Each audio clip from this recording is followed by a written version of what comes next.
morning and welcome to another episode of the Digital Access Show. I'm Narelle, and we have, in the last month, 5 weeks, we've been looking at communication, looking at what the barriers that still are for communication. And it came down to lack of awareness. And we looked at what reasonable adjustments are in the education area. We then looked at how can people with disability empower themselves to step up and say, well, this is what we need to be able to communicate, whether it's verbal, digital, whatever methods. And then last week, we looked at, well, what is a true leader? And we had a lovely lady on that has a couple of neurological conditions and ASD. And she actually is a true leader. She had her own business. Well, this week I wanted to swap it. And I want to talk about the NDIS providers and what they go through and where they feel communication needs to be worked on. And to do that, I've got Tania Gomez from Tania Gomez Consulting. Good morning and thank you, Tania. Hi, Narelle. Thanks so much for having me today. You're welcome. Tania, can you tell us a little bit about yourself and how you came to do what you're doing? Sure. So I have been working with NDIS providers since the rollout of the scheme about 11 years ago. Prior to that, I was a special needs teacher and then worked throughout vocational education and training. And the organisation I worked for also had a disability provider. I was on their board for many years and helped them with the rollout to the NDIS, and then really saw many people in my community, business owners, really struggling with the rollout to really understand the compliance requirements.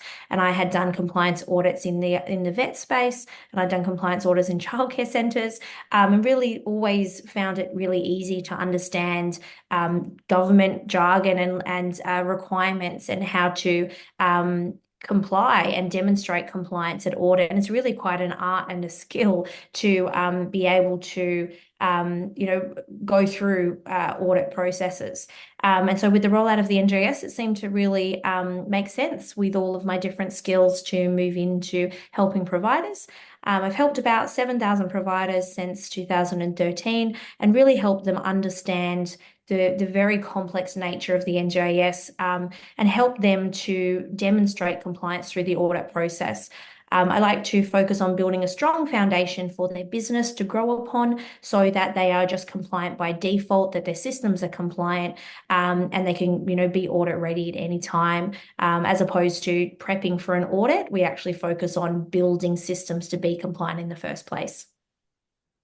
One of the things I find really interesting is I don't think, as a participant myself, I don't think participants are really aware of the amount of compliance, the amount of regulation that support coordinators, support workers, people in the NDIS provider area have to follow.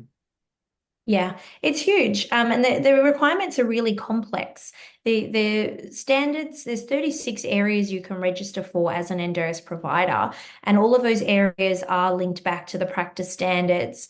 And the practice standards, as a result, have to be really grey. So there's a lot of uncertainty of providers if they are complying or not, because the standards in some areas are very grey and open to interpretation. And then they're very prescriptive in other places. And sometimes those things that are prescriptive don't really make sense to your business because you might be an NDIS provider, but you might not be offering the same type of supports that have kind of been written in the standards about. So it's this constant stressor for providers. Am I doing the right thing? Am I following the rules? Can I demonstrate at audit? Am I going to pass? I feel like I'm doing the right things. I'm working really hard, but am I going to fail at audit because the auditor wants something different than what I've done, or I can't explain it well? And yeah, there's a lot of really complex requirements for providers. It can be really challenging. And very stressful.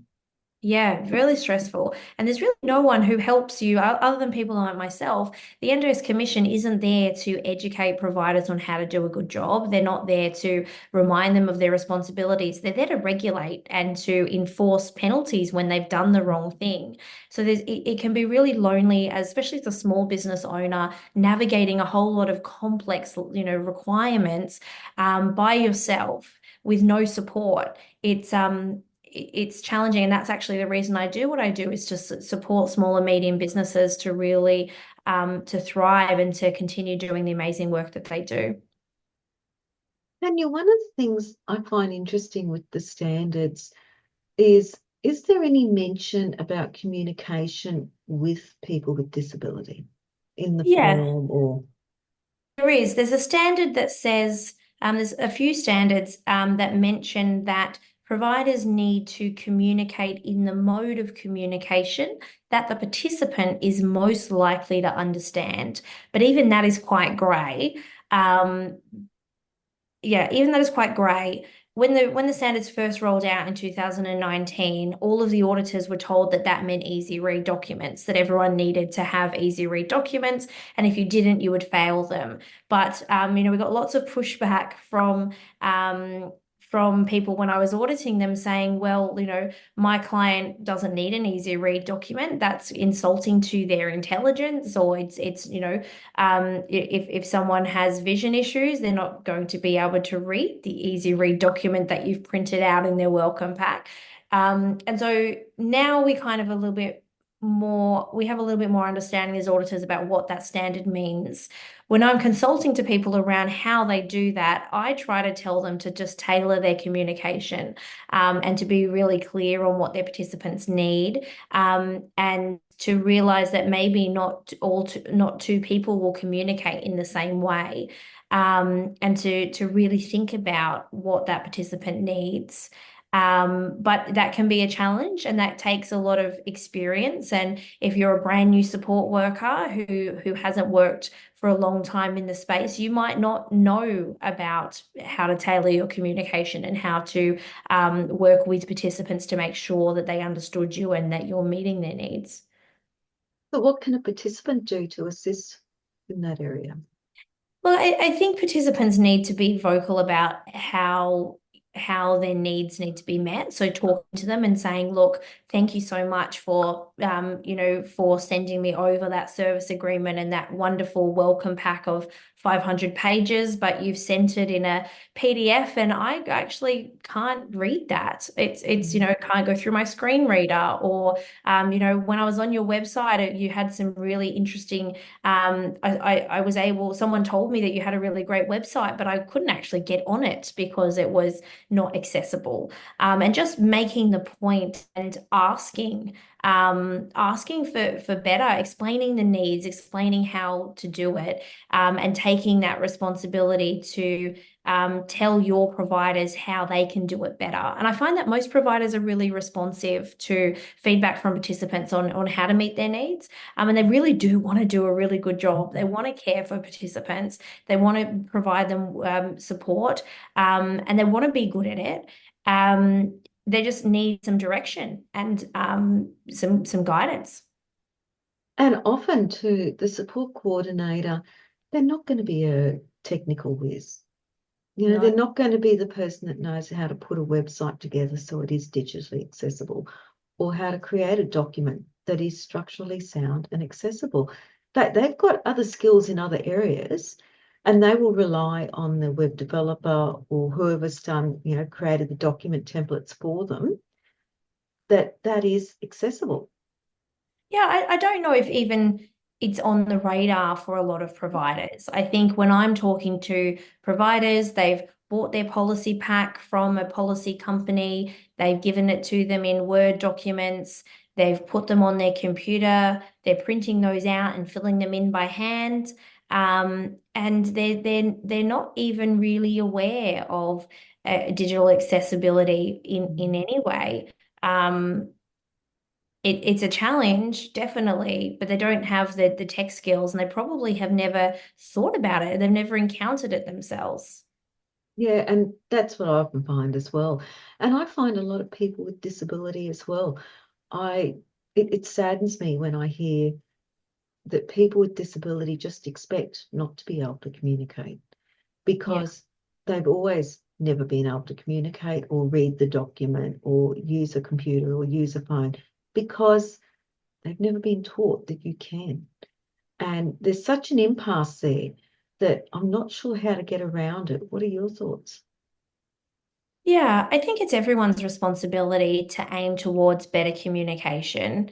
And I guess the term communication is very broad, but when you're working directly with another person, regardless of the relationship in any service, you want to first and foremost know that your client is secure in your services, that you have rapport with that person, and you're building trust with that person. And you can do that in many ways, but a lot of that comes down to communication, whether it's body language, whether it's tone of voice, whether it's written communication. You build relationships with people by communicating, by making them feel like you've understood them. So for a participant or anyone to just be okay with the fact that they're never going to understand or never going to be heard or never going to have their point of view understood is really sad, and kind of impinges on human rights not being met, right? It really is excluding people. I think we've come a long way, but we obviously have a lot longer to go. Yeah. One of the things that I do know is when providers get digital accessibility right, it really is a good basis for their business. It really strengthens their business, doesn't it? Yeah, absolutely. There is a requirement to communicate in the way the participant's going to receive it, but there's also a standard that says that you need to give opportunities for people with disability to input into your business. And so Mm. it's not a very hard thing to do to ask your participant a few more questions, to figure out their communication needs, to figure out and figure out their needs, to figure out what is going to work best for them. But it does take a little bit of time, and it does take the intention of really truly being invested in meeting that person's needs. Um, and so I think, the issue there is that we don't have a lot of time in NDIS. There's not a lot of extra budget for things like training. So it really does come down to that provider's having the best intentions and having that attitude of I'm going to keep doing this until I've met this person's needs, until I know that I've done a good job. Yeah. I know for me, with my plan manager, she's working really hard to set up the funding reports in a way that are accessible for me because the third party provider where the funding reports come from is not accessible for me. So she's really going out of her way. She's gone, she's done the training. And the bonus, as she says herself, is it won't be just accessible for me. It's going to be accessible for all her participants because we all need the same thing. We all need to read it, understand it, and just be independent. And that is going to be a win-win for her. And the other thing is it will be a win-win in one way for the NDIS because costs will be lowered, as well as the fact that I'm going to be more independent mentally, emotionally. It's going to be a much better situation for me. Yeah, absolutely.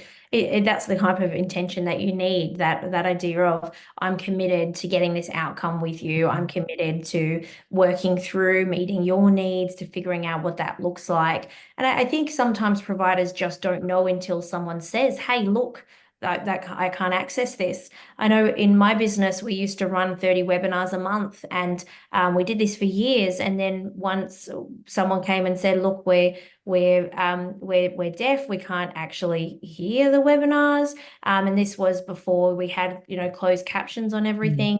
And when they made that point, I was kind of horrified. I'd never even thought about the fact that was something that we needed to do. It hadn't crossed my my requirements list. It wasn't something I'd thought about. And I thought I was quite tech savvy, thought I was, quite across things, but it wasn't something I'd considered. But since that point, for someone standing up and saying, look, actually, we're paying you for a service, you need to do better. This is, how, and we actually worked out with them, how can we do this? And we asked for Mm. their help in that. Now technology has come so far that you can do things like that quite easily. But until someone has actually shown you a need, um, there's no impetus for a NDIS Mm. provider to go and get a digitally accessible website. It's just an extra cost, just an extra thing to do until actually someone says to them, hey, look, you're going to get 20% more participants can access your site by doing these three things. And even just running through that business case, okay, it's going to cost you, I don't know. I'm going to throw a number out that Mm. I have no idea. Say Yeah. it's going to cost you $1,000 to redo Yeah. your website to be digitally accessible.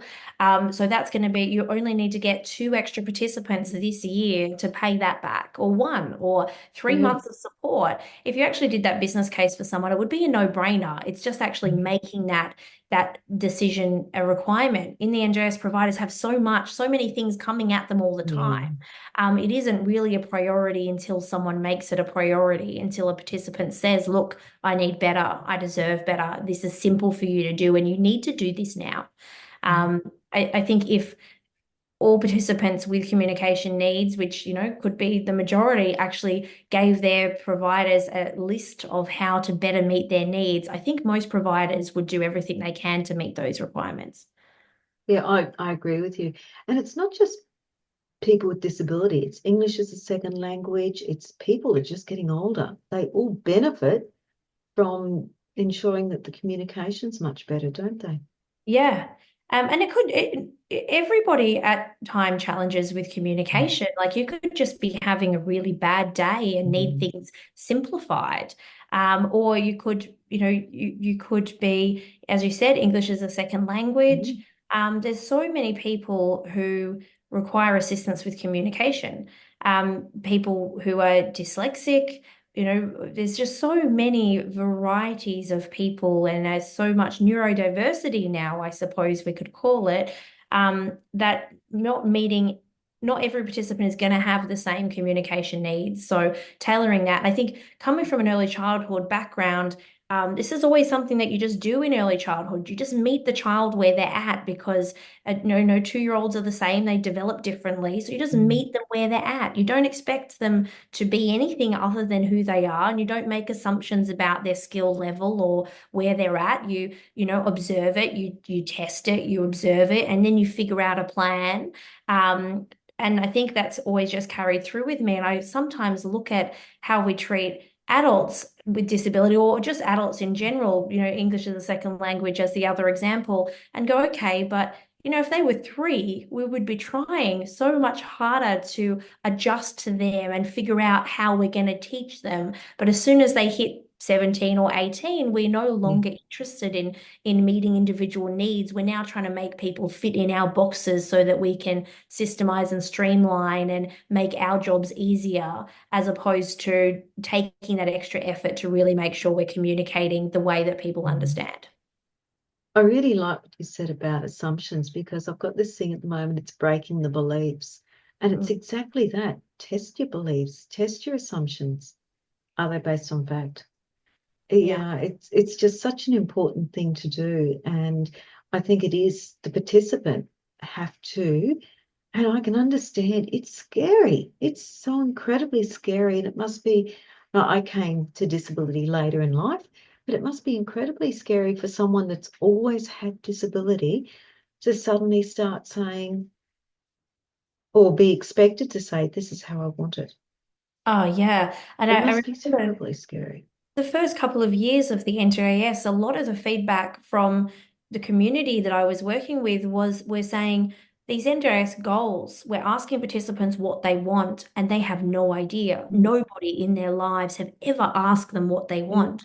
they have no idea what to choose from, you know, and so that role of support coordinator was really around, okay, well, let's help you think about what your goals will be because Mm. people, especially people with intellectual disability or Mm. most disabilities, had spent their whole lives being told you can do this, you will do Mm. this is how it's going to be, as opposed to this the new way of doing things, which is okay, well, what are your goals? What are your needs? How are we going to get you to live a normal life like everybody else? And Mm. flipping that took a really long time for the whole of the disability community, I feel, to get their heads around this idea of it's now what you want. So, you know, there's a lot of pressure in that, right? It's kind of like when you turn 18 and you get your first car and you're like, wow, Mm. I can go anywhere, I can drive anywhere.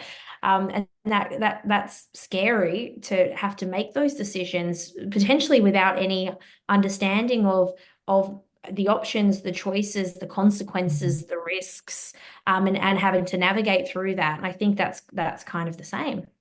Yeah, I agree. Tanya, what are a couple of takeaways that we can leave people to ponder on? I think the main takeaway would be that it's everyone's responsibility when it comes to communicating. That it's not the participant's responsibility only, it's not the provider's responsibility, and it's also not the NGO's Commission's responsibility. Everyone has a different role in ensuring that participants' needs are met and that communication is happening. The second takeaway would be that every single person has different communication needs. No two people are the same, and maybe not no two people on, you know, maybe not the same person on different days has the same communication needs. So really tailoring communication, and that kind of comes back to that feedback loop of communication isn't just what's sent, it's how it's received. So what mechanisms are in place to check that communication to make sure that the message you sent has been received as intended, and that we're not just communicating in a tick box way to say, okay, we've done an easy read, but we're actually understanding people's needs. Because that's really the only way we're going to improve communication and improve outcomes for participants. Mm. Thank you. Tanya, how can people contact you after the conversation, Sure. after the podcast today? Sure. You can go to my website at taniagomez.com.au, or I'm on all of the social channels, so you're welcome to follow along or message me on any of the social media platforms. Yeah, thanks again, Tanya. It's been a real pleasure having you on. And like every episode, I've learned some things and I love learning. So if anyone likes what we do, what we're talking about, please like, subscribe, share, review, feedback. I love feedback, whether it's good, bad, ugly, because I love learning. And this is the Digital Access Show, and we'll see you next time. See you later.